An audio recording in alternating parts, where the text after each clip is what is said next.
Hello everyone, this is LimeK here, and I am playing Mount&Blade with Fire and Sword, which is the latest game in the Mount&Blade series. So this game gives us the addition of guns, and also a new campaign map, so we're actually dealing with the real-world location of Eastern Europe instead of the fictional realm of Caladria. So I'm just going to start a new game here, normal. You get a choice of whether you want to allow you to slightly cheat or not. I quite like having that. And let's just use one of my standard RPG names. I generally go for pretty high charisma, but actually I'm going to change that. I'm going to go mostly a fighting build in this, simply so I can actually kill things.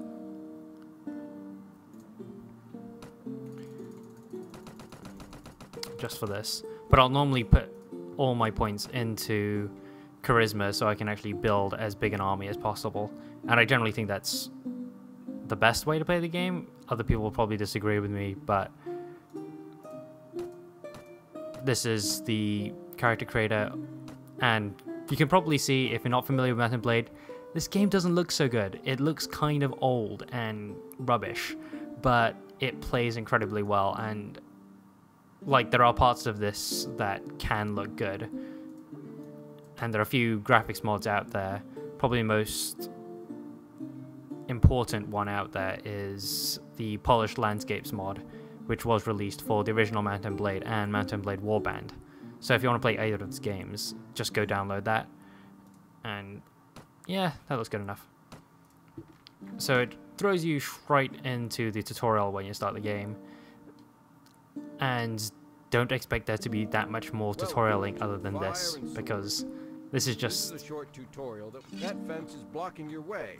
Knock it over. You can attack in 4 different directions.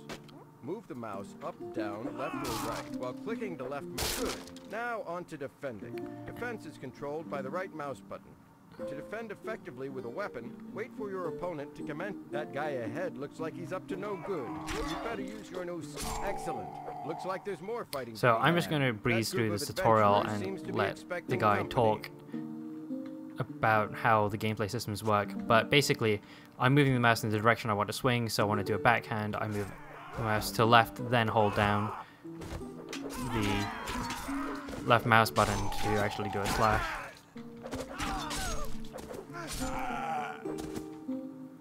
And there you go, all the bandits are dead. So it's basically going to teach me about riding now and shooting my gun. Set. Great, you have a new toy. Press R to switch to first-person view. Grab yourself a horse and ride away with Montfort and his men. Get close enough to the horse until you see. So you can also go mounted. into first-person mode by pressing R, mount but up. I generally prefer to play from this view. But I'm pretty much going to be using the gun from here on out, because Horses can be wild guns beasts. are To control your mount, really use the very, W, very A, S, powerful. and D keys. And Press hold on, where are my W to guys? spur the horse onward, and S to rein him in. A and D will rein the horse left and right. Riding Yeah, I know. requires I know some how to play practice. this game. Don't forget that it's easier to make tight turns if you slow down a bit.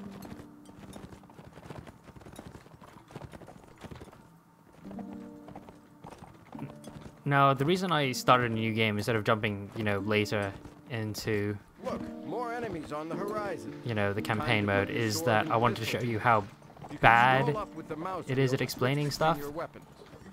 Now, go ahead and fight your way out with fire and sword.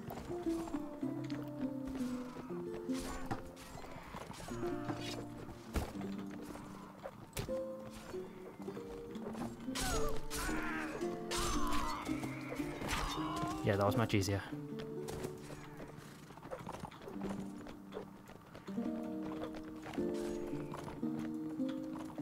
Nope, that didn't kill him. Just get up to him and stab him and beat. Oh, never mind.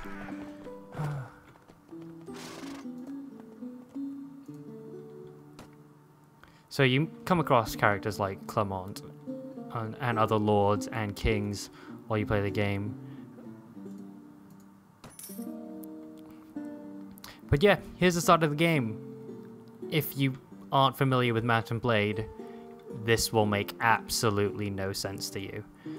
So it tells you very, very briefly how to navigate and how to do all this stuff, but that's kind of it. It doesn't really explain anything else.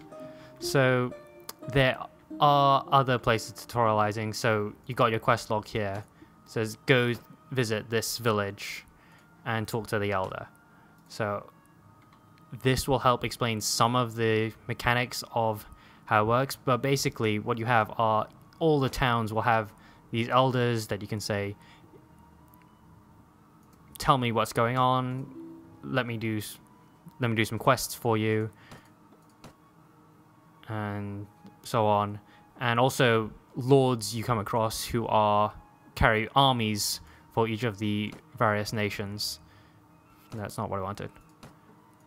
So you can see you've got these 5 nations here. Each of them have various territories. You've got a number of lords and generals who command armies and will generally be at war with other kingdoms as well.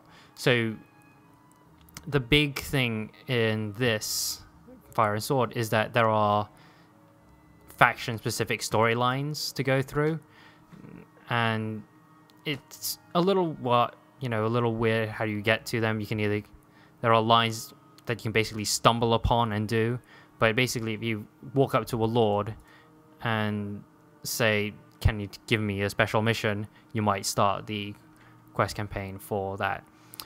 But here you go. There is my one guy, and the first army I come across is 7. That's not really fair, but I'm going to charge them anyway, because I think I can win. And we'll find out whether I'm right or not.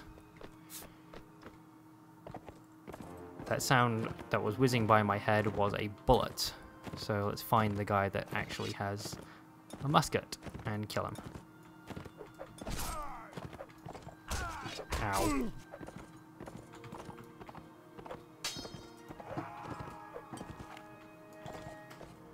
Oh dear, I don't want to be here. I really, really don't want to be here. And I'm probably going to die, unless I do something about those musketeers.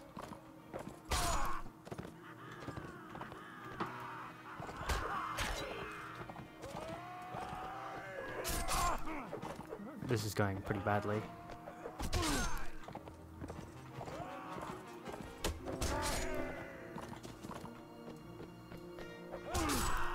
Okay, now I'm going to want to use my gun because my horse really doesn't have a lot of health left. So I really can't afford to be doing charges like that. Only one of them has a gun left, so I could probably take him out.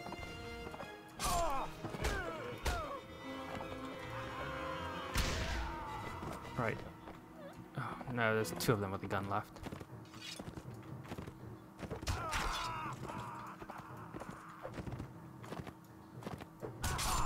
Good, that's helped me out some.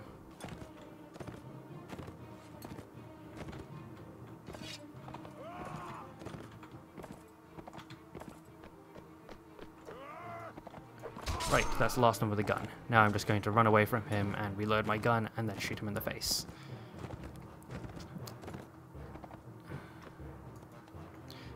Or miss, as the case may be, because guns are really, really inaccurate. You will get better with guns as you level up and get weapon proficiency, but for the time being, you're going to miss a lot and be firing at point-blank range, which is actually relatively period appropriate. So all of this stuff is worth kind of nothing. So another big thing of a way to get money is by going to cities like Smolensk and talking to the town mayor. So you can now send caravans between cities, and you can basically send it between any city in the game, and this list is terrible, but it's functional, as is many things in this. but it allows you to send basically goods from city to city, and that's pretty much the best way to get money in this game. In fact, in comparison to Mount&Blade Warband, pillaging from armies and loot is generally very, very bad, because you need an army to do that, and your army is going to die because of gunfire. So the amount of money you get from looting barely covers the cost of maintaining your army and feeding in new troops to it. So it's really, you do need to rely on getting trade routes going and picking up goods from... Basically, you want to go from the south to the north and take goods from the north to the south, and that's the best way to get money. So I'm just going to go jump into my game, which is much later, and these grey cities and villages, they belong to me. Now, one of the things I really, really dislike about this is that they've reduced the kingdom management stuff from Warband. In fact, it feels more like Mount&Blade, which is really strange because they did all the work to get it working in Warband, and they seem to have stripped it out. But you can only really run a rebel faction. You can't really run your own kingdom. So it's pretty much always going to be you by your lonesome against the world. You can't hire lords to be part of your kingdom and give them fiefs or anything. You can't hire companions to do the same thing either. And basically, this is my army, which is actually pretty powerful. But if I just go back to my castle, I can just get a massive garrison of like 400. And I've kind of played this game a lot, and I really, really do like it, despite what seems to be a lot of complaining that it's not quite as good as Mount&Blade Warband. But that's generally how I feel about with Fire and Sword. I think the addition of guns is interesting. It definitely adds a new dynamic to the game. It makes it a lot more tactical, because in Warband you could pretty much just get a whole bunch of heavy cavalry and just charge straight into the enemy. But now you could... I shouldn't do this, but I'm going to anyway, just to show you.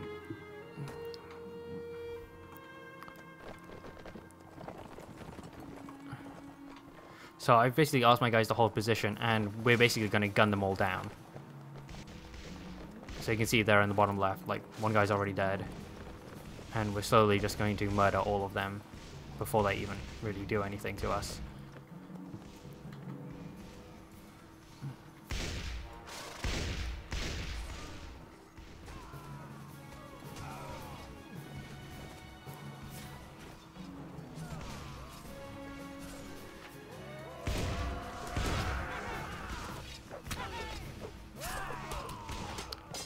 But yeah, you can see, like, my musketeers have basically annihilated them all before they've really done anything to us.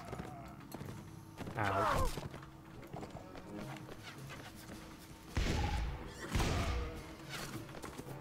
Oops, wasn't meant to do that. But yeah, that's pretty much going to be my look at Mount&Blade with Fire and Sword.